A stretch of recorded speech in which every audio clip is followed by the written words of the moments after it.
குறிப்பிடத்தக்க மா மனிதர், மாசற்ற மாணிக்கம், அரசியல் வித்தகர், அறிவு சுடரொளி, பசுமை புரட்சியின் நாயகன், ஏழைகளின் பங்காளன், விவசாயிகளின் விஞ்ஞானி, பசிப்பினை போக்கிய படிக்காத மேதை எங்கள் கர்ம வீரர் ஐயா காமராஜர் பாதம் தொட்டி என் உரையை துவங்குகிறேன். உலகத் தலைவர்கள் வரலாற்றில் இடம் பிடிக்க வாழ்ந்தார்கள். ஆனால் வரலாறாகவே வாழ்ந்து காட்டியவர் நம் கிங் மேக்கர் காமராஜர். கல்வியே சமூகத்தை மாற்றும் பேராயுதம் என நினைத்த காமராஜர் அவர்கள் தான் பதவியேற்றதும் கிராமங்கள் தோறும் ஓர் ஆசிரியர் பள்ளிகளை திறந்து வைத்தார். ஒவ்வொரு ஏழையின் வீட்டிலும் சோறு பொங்க ஆற்றில் இருந்து நீர் வந்து விவசாயிகள் ஏரியில் கை வைத்தால் மட்டுமே இந்த தமிழ்நாடு தலைநிமிரும் என்ற காமராஜரின் மனக்கணக்கு மகத்தான வாழ்க்கை கணக்கு. ஆறு, குளம், குட்டை, கம்மாய் ஆகிய நீராதாரமே விவசாயத்தின் வாழ்வாதாரம் நினைத்து வகுத்தாரே ஒரு திட்டம். முள்காடெல்லாம் வயல்காடாக போட்டாரே ஒரு சட்டம்.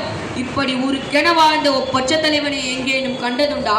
டெக்னாலஜி இல்லாத காலத்திலே டெக்னிக்கலான அணைகளை கட்டினாரே.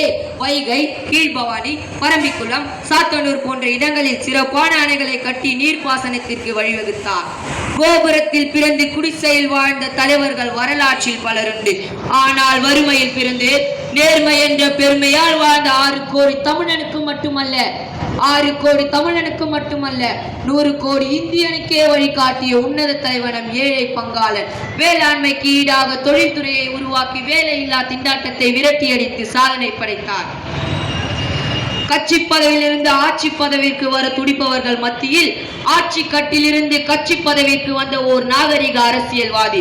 லஞ்ச லாபங்கள் மற்ற நிர்வாகத்தை பேச்சில் மட்டுமல்ல செய்தும் காட்டினார். காமராஜர் அவர்கள் ஒரு முறை தனது செக்ரட்டரியிடம் கேட்டார், மலை அடிவாரத்தில் இருந்து மலை உச்சிக்கு நீர் கொண்டு போக முடியுமா என்று. செக்ரட்டரி சொன்னார், வாய்ப்பில்லை ஐயா, வாய்ப்பில்லை. மலை உச்சியில் எப்படி குழாய் அமைப்பது? நடக்கின்ற காரியமா என்றார் செக்ரட்டரி. கன்னியாகுமரியில் உள்ள மலை கிராமங்களுக்கு குடிநீர் கொண்டு செல்ல கட்டப்பட்டதுதான் தொட்டி பாலம். எம்டெக் படித்தவன் கூட இவ்வளவு ஹைடெக்காக யோசிக்க மாட்டான். உலகிலேயே முதல் குடிநீர் குழாய் அமைத்த பெருமை குமாரசுவாமி சிவகாமி பெற்றெடுத்த தங்கம், விருதுநகர் மண்ணின் சிங்கம் ஐயா காமராஜரையே சாரும். இதே போல்தான் கல்லூரியில் மாலை நேர வகுப்பு துவங்கியதும் காமராஜரின் சிந்தனையே.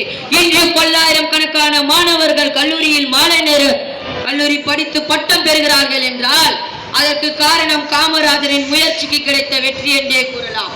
1959ஆம் ஆண்டு அப்போதைய முதலமைச்சரான ஐயா காமராஜர் அவர்களும் அப்போதைய தாம்பர பகுதியின் எம்எல்ஏ தோழர் ஜீவாயா அவர்களும் எங்களது MCCRSL பள்ளியில் உள்ள பூங்கா ஒன்றினை திறந்து வைத்தனர். இந்த பெருமை எங்கள் பள்ளிக்கே சேரும். தரணி போற்றும் தன்னிக்கர் இல்லா தழுவன், அப்பொழுக்கற்ற அரசியல்வாதி, சமூக பணிகளில் சரித்திர நாயகர், புதிய வரலாறு படித்த மனித புனிதர். வாழ்க காமராஜரின் தொண்டு, வளர்க அவர்கள் புகழ். நன்றி, வணக்கம்.